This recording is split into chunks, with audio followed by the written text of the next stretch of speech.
تو پھر اس کو والد کی آمدن سے کھانا جائز نہیں ہے. اگر بالغ بھی ہے اور کما بھی سکتا ہے تو پھر اس کو کمائے اپنا الگ ہے. ہاں بیٹیوں کے لیے کھانا جائز ہے, بیوی کے لیے بھی, کیونکہ وہ کہاں جائیں گے بیچارے, بھوکے تھوڑی مریں گے. مفتی صاحب تفصیل سے بتا دیں کیا زنا ایک قرض ہے؟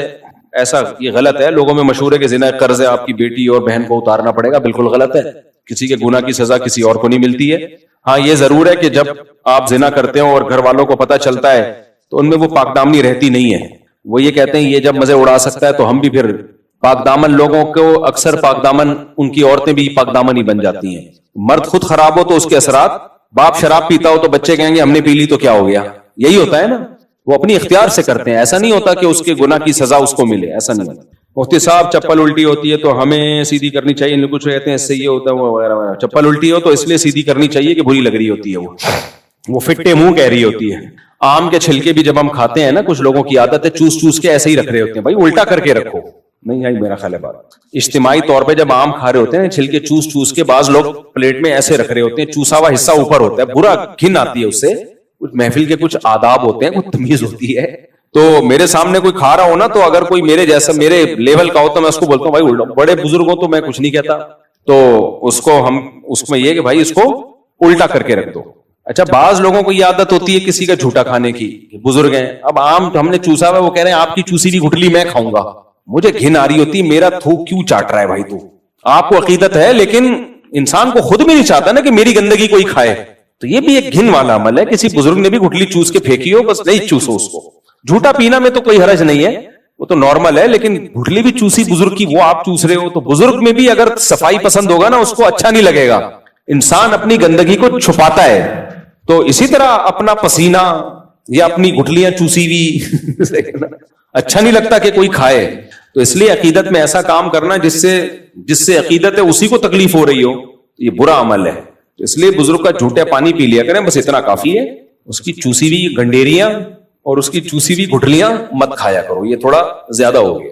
مفتی صاحب گھر میں جو نماز نہ پڑھتا ہوں تو اگر میں انہیں کہوں کہ نماز پڑھو اور میری امی کہتی ہیں کہ آپ نہیں کہو, میرے بھائی گھر میں اگر ماتحت ہے جو نماز نہیں پڑھتا اور آپ کے کہنے سے پڑھ لے گا تو اس کو پڑھوانا ضروری ہے, اور اگر نہیں چل رہی گھر میں تو پھر چھوڑو, گھر کا ماحول خراب ہوگا, وہ بدتمیز بنے گا. تو مفتی صاحب میرا بھائی بہت پریشان ہے, میرے بھائی کی شادی کو صرف 6 ماہ ہوئے ہیں, شادی ہوتے ہی گھر میں بیماری آ گئی اور میرا بھائی بھی اچانک شدید بیمار ہو گیا, اسپتال میں داخل ہو گیا. پھر جس کمپنی میں میرا بھائی 12 سالوں سے بڑے اچھے عہدے پر تھا, دن بدن ترقی کر رہا تھا, اس کمپنی کے مالکان میرے بڑے بھائی پر فخر کرتے تھے. شادی کے فوراً بعد ان کا رویہ بہت برا ہو گیا, انہوں نے میرے بھائی سے بھی عہدہ چھین لیا, میرے بھائی سے کئی جگہوں پر کوشش کی اپنا بزنس وغیرہ وغیرہ. دیکھو کچھ لوگ, ہندوؤں میں کانسیپٹ ہے نحوست کا, یہ کانسیپٹ ہماری سوسائٹی میں بھی ہے. حدیث میں آتا ہے لا طیرہ ولا عدوہ, اسلام میں نحوست کا کوئی تصور نہیں. بعض لوگ کے ساتھ ایسا ہوتا ہے شادی ہوئی, کاروبار میں نقصان, یہ بیماری, فلانی بیماری, عہدہ گیا, سمجھتے ہیں منحوس ہے. عورتیں بھی تانا دیتی ہیں اس کی نحوست سے یہ سب کچھ ہو رہا ہے. یہ بالکل غلط ہے. بعض کام اتفاق سے آپس میں جڑے ہوئے ہوتے ہیں. اس کی مثال ایسے ہے, یوٹیوب پہ ابھی کچھ دن پہلے ایک ویڈیو تھی, ایک آدمی نے ٹرین کو دھکا دینا شروع کیا اور ٹرین چلنا شروع, اور وہ کہہ رہا ہے دیکھا میں نے دھکا دیا اور ٹرین چل رہی ہے. بھائی وہ ویسے ہی چلنے والی تھی, اتفاق سے تیرا دھکا اسی وقت میں لگا ہے جب اس کا چلنے کا ارادہ تھا. مولانا عباد الرحمان صاحب ہے نا تبلیغ جماعت کے, بڑی پیاری مثال دے رہے تھے کہ بعض دفعہ آپ اسٹیشن پہ کھڑے ہوتے ہو, آپ نے ٹرین کو ہاتھ لگایا چل پڑی, ہاتھ لگایا رک گئی. دیکھو باہر ملکوں میں ٹرینیں چلتی ہیں تو چلتے چلتے تیز ہو جاتی ہیں, ہمارے یہاں ٹرین رکی ہوئی ہے تو رکی ہوئی ہے. آدمی کو امید ہوتی ہے چل پڑی, چلی, اب ایک دم خوشی کی لہر ایک دم رک گئی آگے جا کے, پھر رکی ہوئی ہے. پھر اس کو پتہ نہیں وہ کہیں سے آیا اس کا ڈرائیور, پھر چلائی, پھر اس کو خیال آیا نانی کا فون آ گیا ہوگا یا کچھ ہو گیا ہوگا, پھر روک دی. ایسا ہوتا ہے ہمارے یہاں ٹرینوں میں, یوں چلی پھر رکی, پھر تھوڑا سا چل گئی پھر رک گئی. اب ایک آدمی نے ہاتھ لگایا ٹرین کو, ہلکا سا چل پڑی, ہاتھ لگایا رک پڑی. کہہ رہے میرے ہاتھ لگانے سے ٹرین چلتی ہے اور میرے ہاتھ لگانے سے ٹرین رکتی ہو. بھائی بے وقوف آدمی, اتفاق ایسا ہو گیا ہے, حسن اتفاق کہ ٹرین نے اس وقت چلنا, 20 لوگوں نے ہاتھ لگایا اس کو, تو تیرے ہاتھ لگانے میں اتفاق سے وہ ہو گیا. ایسے ہی میرے بھائی کچھ پریشانیاں اللہ کی طرف سے مقدر ہوتی ہیں. اللہ کو پتا ہوتا ہے 5 جنوری اتنے بج کے اتنے منٹ پہ اس کو یہ ٹینشن ملے گی, اتفاق سے اس سے ایک دن پہلے اس کی شادی ہوئی ہوتی ہے, تو وہ ٹینشن کس کے کھاتے میں ڈالتا ہے؟ بیوی کے کھاتے میں. قرآن و سنت پہ اگر ایمان ہے نا تو ہمیں پتا چلتا ہے کہ عورت کے آنے سے رزق میں برکت ہی ہوتی ہے, نحوستیں کم ہوتی ہیں. نکاح منحوس عمل ہے جو اس سے نحوستیں ہوں گی, یہ مبارک عمل ہے, مبارک عمل ہے. اب اگر کسی کے ساتھ الٹا معاملہ ہو رہا ہے تو وہ یقین کر لے کہ یہ نکاح ہے، اگر نہ ہوتا تو اس سے زیادہ الٹے حالات ہوتے میرے ساتھ. شادی کی وجہ سے کچھ بچت ہو گئی ہے. یعنی ہم تو عالم الغیب نہیں ہے نا، بہت سی پریشانیاں ایسی ہوتی ہیں جو ہونے والی ہوتی ہیں، اللہ نے وہ کسی کام کی نیکی کی وجہ سے ٹال دی ہوتی ہیں. جیسے دعائیں قبول کیسے ہوتی ہیں، ہم کچھ مانگ رہے ہوتے ہیں وہ نہیں ملتا، لیکن ایک مصیبت آنے والی ہوتی ہے وہ ٹل جاتی ہے. اب وہ مصیبت ہمیں نظر تھوڑی آ رہی ہے، تو جس کا غیب پر ایمان ہوگا وہ کہے گا بھائی دعا قبول ہو رہی ہے. جس کا غیب پر ایمان نہیں ہوگا وہ کہے گا میں تو مانگ رہا ہوں کچھ بھی نہیں مل رہا مجھے. بھائی کچھ مل تو نہیں رہا، لیکن بہت سی چیزیں جو مصیبتیں آنی تھی وہ ٹل رہی ہیں. تبھی تو قرآن نے کہہ دیا یؤمنون بالغیب. اسلام سے فائدہ وہی اٹھائے گا جو اللہ کی باتوں کو بن دیکھے ایمان لائے گا. تو جو لوگ کہتے ہیں ہم نے شادی کی اور غریب ہو گئے، میں ان سے کہتا ہوں بہت زیادہ غریب ہونا تھا تم نے، نکاح کی برکت سے کم غریب ہوئے ہو. کیا ہوئے ہو؟ کم غریب ہوئے ہو. اس کی بہت ساری آسان مثالیں ہیں کہ ایک ڈاکٹر نے آپ کو کوئی میڈیسن دی، میڈیسن کے سائیڈ افیکٹ اتنے تھے آپ کو بخار چڑھ گیا. جیسے بچوں کو حفاظتی ٹیکے لگتے ہیں، آپ گئے ٹیکا لگایا، ایک دن تک بچہ بخار میں، آپ نے کہا لو ٹیکا لگنے سے بخار ہو گیا. ڈاکٹر کہے گا یہ بخار کم ہے، یہ پولیو سے بچ گیا ہمیشہ کے لیے، یہ گردن توڑ بخار سے بچ گیا.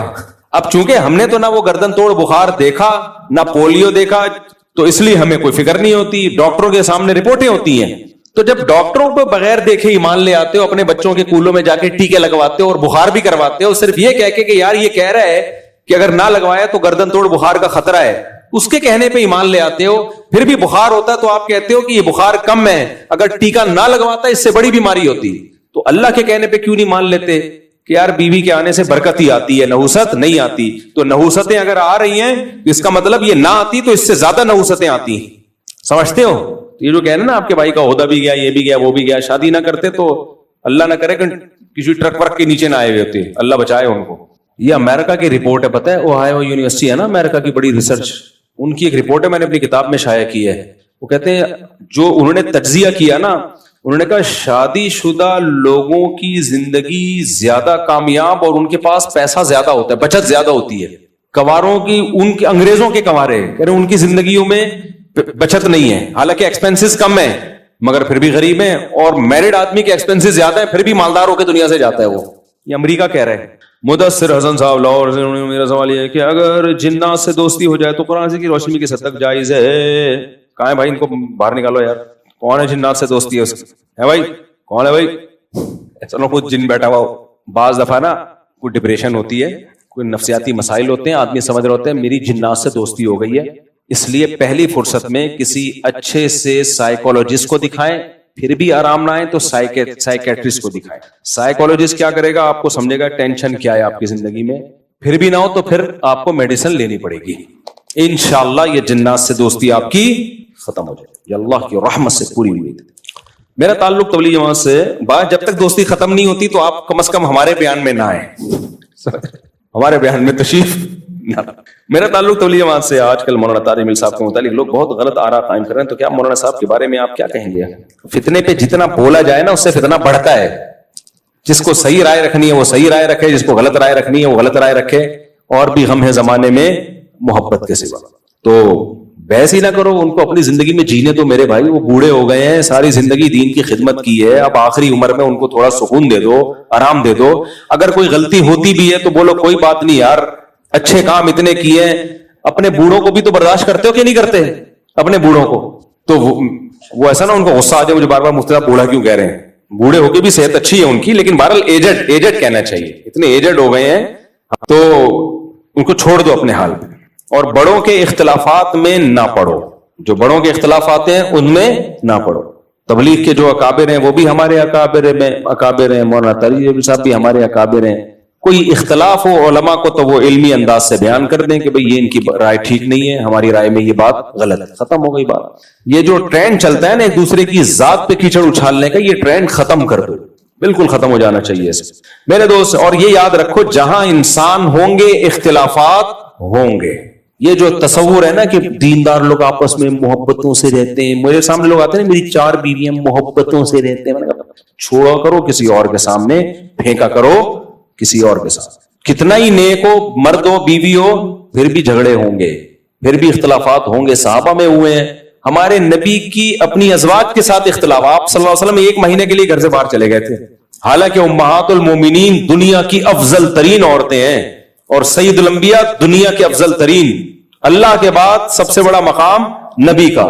اس کے بعد بھائی یہ اختلاف ہوا ہے, اور اللہ نے یہ اختلاف کیوں ہونے دیا؟ تاکہ پتا چلے بھائی نبی کی زندگی بھی نیچرل تھی, نارمل تھی, تو ہمیں اس سے سبق ملتا ہے. تو 1 مہینہ کے لیے آپ صلی اللہ علیہ وسلم گھر سے ناراض ہو کے چلے گئے تھے, 1 مہینہ. پھر 29 دن کے بعد واپس تشریف لے آئے آپ. صحابہ نے کہا بھی مہینہ پورا نہیں ہوا ہے, آپ نے فرمایا چاند 29 کا ہے. ٹھیک ہے نا, اس کا مطلب آپ صلی اللہ علیہ وسلم پورا گن رہے تھے, چاند نظر آیا تو آپ نے کہا ہو گیا مہینہ پورا. تو یہ سب نیچرل ہے بھائی. لڑائیاں بھی ہوتی ہیں, خوشیاں بھی ہوتی ہیں, غم بھی ہوتے ہیں, پھڈے بھی ہوتے ہیں, پھر صلح بھی ہوتی ہے. ناک پہ مکھی جو بٹھائے گا وہ کبھی بھی کامیاب لائف نہیں گزار سکتا. بعض لوگوں کو ہیضہ ہوتا ہے سیدھی زندگی, بالکل تیر کی طرح سیدھے رہ کے چلنے کا. تو جس کی زندگی میں لچک نہیں ہے, فلیکسیبلٹی نہیں ہے, برباد. سب آڑا ترچا. میں یہاں ایک پرانی بات ہے, میں نے جمعے کے دن اخلاق پہ بیان کیا. حسن اخلاق, اچھے اخلاق سے بات کرو, چیخو نہیں, گدھوں کی طرح گھروں میں چیختے ہیں. جب میں گیا ہوں, وہ پرانی بات ہے, 10-12 سال 15 سال ہو گئے, میری لڑائی ہوئی ہے بھائی, کیونکہ میں ایک اور شادی کرنی, اللہ معاف فرمائے, تو میں بھی چیخ رہا تھا, ہاں چل رہا ہے. پھر مجھے خیال آیا, میں نے بھی بیان تو پورا اسی پہ کیا کہ چیخو نہیں. آپ یقین کریں مجھے خود ہنسی آ گئی, تو مجھے خود ہنسی آ گئی. خیر میں نے کنٹرول کیا, نہیں چیخنا چاہیے, لیکن پھر بھی ہو جاتا ہے انسان. صحابہ کرام سے بھی ایسا ہوتا تھا, بعض دفعہ آوازیں بلند ہو جاتی تھی, پھر کوئی ان کو سمجھاتا تھا بھائی نبی بیٹھے ہوئے, آواز پس کرو, تو آواز پس کرتے تھے اپنی. تو اس لیے دنیا میں جب ٹائم, یہ جنت ہے جو جنت میں کوئی نہیں چیخے, جنت میں سب نائس ٹو میٹ یو, دعواہم فیہا سبحانک اللہم وتحیتہم فیہا سلام. سلام سے بات شروع ہوگی, سلام پہ ختم ہوگی. اور کوئی موت نہیں ہے, کوئی سیلاب نہیں ہے, کوئی زلزلے نہیں ہے, کوئی ٹینشن نہیں ہے. جب تک زندہ ہو ٹینشنیں رہیں گی. اور عجیب بات ہے, جس کو بالکل بھی ٹینشن ہی نہیں ہوتی نا, وہ ڈپریشن سے مر جاتا ہے. یہ بھی ایک الگ چیز ہے. بعض ملک ایسے ہیں جن میں ٹینشن ہے ہی نہیں, وہ یہی ان کے لیے بڑی ٹینشن ہے. یہ بھی ایک عجیب مصیبت ہے. یہ بالکل اگر زندگی میں کوئی غم نہ ہو نا, وہ خود ہی غمزدہ ہونا شروع ہو جائے گا. تو اس لیے سب سیٹ ہے. میرے جائز ہے. ہاں آرڈر دے دیا ایک کمپنی کا, میں نے پروفٹ میں اپنے دوست کو 5% دیا. 5% جو, اور یہ سوال ہی مبہم ہے میرے بھائی, آپ نے کیوں دیا؟ کمپنی کا مال بکوا کے آپ نے کیوں دیا؟ کیا تھا سوال واضح کر کے پوچھیں. مفتی صاحب ماحول کا انسان زندگی پر کیا اثر پڑتا ہے؟ ہمیں بچوں سے کیا لکھا ہے کا ماحول ملا, مجھے بچپن سے اسلام کا ماحول ملا, مجھے اسلام سے محبت ہو گئی. آپ کے بیانات کی وجہ سے گھر والوں کا کیسے سمجھاؤں؟ ان کو بھی میرے بیانات سنانا شروع کر دیں, اونچی آواز میں بیان لگوا دیا کریں. جب 4 شادیوں پر آئے اس کو وہ فارورڈ کر دیں, پھر آگے سے شروع کر دیں دوبارہ. مفتی صاحب کیا شارٹ یوٹیوب کی کمائی جائز ہے؟ یوٹیوب کے شارٹ کے لیے جیسے جائز ہے بھائی, اس پہ تو 20 دفعہ بیان کر چکا ہوں میں. مفتی صاحب اگر کسی شخص کو نماز پڑھنی اور اس کی شلوار ٹخنوں کے نیچے ہو تو اس کو موڑنا چاہیے. حدیث میں آتا ہے ان اللہ لا يقبل صلاۃ رجل مسبل ازارا, اللہ اس کی نماز قبول نہیں کرتے جس کے ازار ٹخنوں سے نیچے ہو. تو اس فولڈ کرنا پڑے, فولڈ کریں اس کو, جس طرح بھی موڑنا پڑے. یہ ایک نیا شوشہ چھوڑ دیا بعض مولویوں نے کہ فولڈ کرنا جائز نہیں ہے, عجیب سا نکال لیا ہے. میرا تعلق یہ ہو گیا. جلدی دو بھائی, آخری سوال. اسپیڈ. مجھ سے ایک صاحب ملے, حکیم سعید کے دوست ہیں. حکیم سعید پتہ ہے آپ کو 78 سال کی عمر میں لانگ ٹینس کھیلتے تھے, حالانکہ وہ بھی روٹی کھاتے تھے لیکن اعتدال سے. تو حکیم سعید کے دوست تھے. وہ کیسے ملے مجھ سے؟ میں پنجاب میں تھا, ایک بوڑھے آدمی, یعنی ایجڈ, بوڑھے تو نہیں کہنا چاہیے بھائی, انہوں نے بتایا کہ 90 سال عمر ہے اور فٹ فاٹ. میں نے کہا حضرت آپ 90 سال میں چل پھر رہے ہو, کھا بھی رہے ہو. انہوں نے مجھے بتایا 85-90 کچھ ایسے تھی. انہوں نے کہا میں حکیم سعید کا دوست ہوں. تو حکیم سعید صاحب نے کہتے ہیں مجھے کچھ ٹوٹکے بتا دیے تھے صحت مند رہنے کے, تو بس وہ ٹوٹکوں پر عمل کر رہا ہوں میں. میں نے کہا کیا ٹوٹکے؟ کہتے ہیں 2 ٹائم کا کھانا, اور رات کا کھانا مغرب سے بھی پہلے. اب وہی بات ہے, آپ اتنا افورڈ نہیں کر پائیں گے, پھر ڈپریشن میں نہ چلے جائیں. لیکن ان میں یہ نہیں تھا کہ پروٹین اور یہ نہیں, لو کارب ڈائٹ, کچھ بھی نہیں. جو گھر میں پک رہا ہے وہی کھا رہے ہیں. حکیم سعید صاحب بھی صبح ناشتے میں کہتے ہیں میٹھا بھی کھاتا تھا میں, گھر میں جو کھیر پک گئی ہے کچھ بھی پک گیا وہ کھا لیا. تو اور حدیث میں بھی یہی ہے, نبی صلی اللہ علیہ وسلم اور صحابہ کرام یہ صبح 11-12 بجے کا کھانا ہوتا تھا اور رات کا کھانا جلدی ہوتا تھا. بس یہ 2 ٹائم کا کھانا تھا. میں نے دفعہ بیان میں بول دیا کہ عربی زبان میں ناشتے کا لفظ ہی نہیں ہے, اس پہ لوگوں نے فنٹر بن کے بہت کمنٹس کیے کہ فطور عربی میں کہتے ہیں ناشتے کو، کیوں نہیں ہے؟ مفتی صاحب کو عربی کا نہیں پتا. بھائی وہ جدید عربی میں ہے، میں نے بیان میں کہا تھا قدیم عربی میں ناشتے کا لفظ نہیں ہے، وہ تو جدید عربی میں ہے نا. تو اب کے عرب تو ناشتے کیا، وہ تو ماشاءاللہ پھوڑ پھاڑ رہے ہیں فل اسپیڈ کے ساتھ. تو جو صحابہ کے دور میں فطور کا لفظ قدیم عربی میں ملتا ہی نہیں ہے. غدا کا لفظ ہے دوپہر کا کھانا، عشاء رات کا کھانا، 2 ٹائم کا کھانا کھاتے تھے اور کھجوریں کھاتے تھے. کھجور تو فل کارب ہی کارب ہے، کھجور کھاتے تھے، اس سے تسلی ہو جاتی تھی ان کو. پھر نہیں کھایا. ہم لوگ کیسے کھاتے ہیں؟ پہلے صبح اٹھ کے حکیم صاحب نے کہا یہ چیز کھانی ہے آپ نے، نہار منہ ایک سیب کھانا ہے. پہلے نہار منہ ایک سیب کھایا، پھر اتنے بادام کھائے، پھر اتنے انڈے کھائے، پھر اس کے بعد ناشتہ بعد میں ہوگا. پھر ناشتے میں 2 پراٹھے کھائے. ڈاکٹروں نے کہا مکھن بہت ضروری ہے صحت کے لیے، مکھن کھایا، ملائی کھائی، دیسی گھی بھی کھایا، یہ بھی کھایا، وہ بھی کھایا. پھر آفس گئے، وہاں چائے کے ساتھ بسکٹ کھائے. پھر وہاں سے آئے، لنچ کھایا. لنچ کے بعد کڑک چائے پی. چائے تو کھانے کا بیڑا غرق کر دیتی ہے، ایسی ایسیڈیٹی فوراً شروع پینی ہے تو 2-4 گھنٹے بعد پیو. اسی وقت پھر گھر آ کے چائے پی. پھر اس کے بعد 12 بجے شادی میں گئے. بریانی، جو کوکنگ آئل والی بریانی نا، جو ڈیزل میں پکتی ہے، وہ رات کو 12:30 بجے وہ کھانا کھلا تھا، اور نان کے ساتھ قورمہ، نان، روٹی بھی نہیں، نان، وہ پھوڑ پھاڑ کے آئے اور سو گئے. یہ روٹین چل رہی ہے 40 سال سے. اور کہنے پتہ نہیں شوگر کیوں ہو گئی ہے، وزن کیوں نہیں گھٹ رہا، میں اتنا پرہیز کر رہا ہوں، میں واکنگ بھی کرتا ہوں. واکنگ کیا کر رہا ہے بھائی تو یہ تو حرام ہے بھائی. یہ تو در مختار ایک فقہ کی کتاب ہے، اس میں لکھا ہے کہ اگر جس لقمے کے بعد آپ کو پتا ہو نا کہ اب یہ مزید لقمہ میں نے کھایا، اب یہ فائدہ نہیں دے گا، یہ نقصان نہیں دے گا. ان کی رائے یہ تھی کہ یہ لقمہ حرام ہے کیونکہ یہ خودکشی کے زمرے میں آئے گا.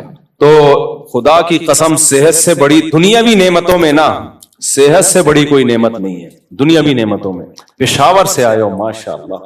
اچھا چلو ابھی ملتے ہیں 2 منٹ کے لیے. آپ کے علاقے میں 2 جماعتیں ہوتی؟ ہاں. کہاں؟ کیوں؟ مسجد میں جگہ نہیں ہوگی؟ غلط ہے، بالکل غلط. مسجد میں 2 جماعتیں، یورپ امریکہ میں تو مجبوری ہوتی ہے کہ وہ جگہ ہی نہیں ہوتی مسجد میں نا، اور وہ سڑک پہ نمازیوں کو کھڑا نہیں ہونے دیتے، تو وہاں تو مجبوری ہے. نارملی جمعے کی 2 نمازیں ایک مسجد میں جائز نہیں ہے. ایک ہی جماعت ان کو منع کریں تو فتویٰ لا کے دے دیں ان کو، باقی دوسری مسجد میں سے ایک مسجد میں جمعے کی 2 نمازیں جائز نہیں ہے بھائی. وہ یورپ امریکہ میں کوئی عذر ہے، مجبوری ہے. نارملی 3 جماعتیں شروع ہو جائیں گی دیکھنا تھوڑے دنوں میں. جس کا جو منہ اٹھے گا، یار اب میں فارغ ہوں، چلو آجا جمعہ پڑھتے ہیں. دوسرا اٹھے گا، یار میں ابھی سو کے اٹھا ہوں، چل ایسا کر 3:30 بجے پڑھیں گے ہم لوگ. یہ شروع ہو جائے گا. 2 کیا، پھر 3 بھی جائز ہے، اگر 2 جائز ہے تو 4 بھی جائز ہے. ہر آدمی اپنے طور پہ. جمعہ نہیں ہے تو مذاق ہو جائے گا. کووڈ کے دنوں میں علماء نے فتویٰ یہ دیا تھا کہ آپ اگر مسجد کے دروازے بند کر لیتے ہو، ان لوگوں نے گھروں میں جمعہ شروع کر دیا تھا. فتویٰ یہی تھا جو صحیح، جائز نہیں ہے یہ، کیونکہ جمعہ کے لیے شرط ہے اذن عام. جمعہ اور عام نمازوں میں فرق ہے. جمعے میں شرط ہے بھائی 4 آدمی پڑھیں گے، لیکن ہوگا اذن عام، جس نے آنا ہے آ جائے. تو کمرہ بند کر کے جمعے کی نماز نہیں ہو سکتی. سمجھ رہے ہو؟ جمعے کو کچھ پروٹوکول دیا اللہ نے. گاؤں میں جمعہ نہیں ہو سکتا. نبی صلی اللہ علیہ وسلم کے دور میں کبھی کسی گاؤں دیہات میں جمعے کی نماز نہیں ہوئی ہے.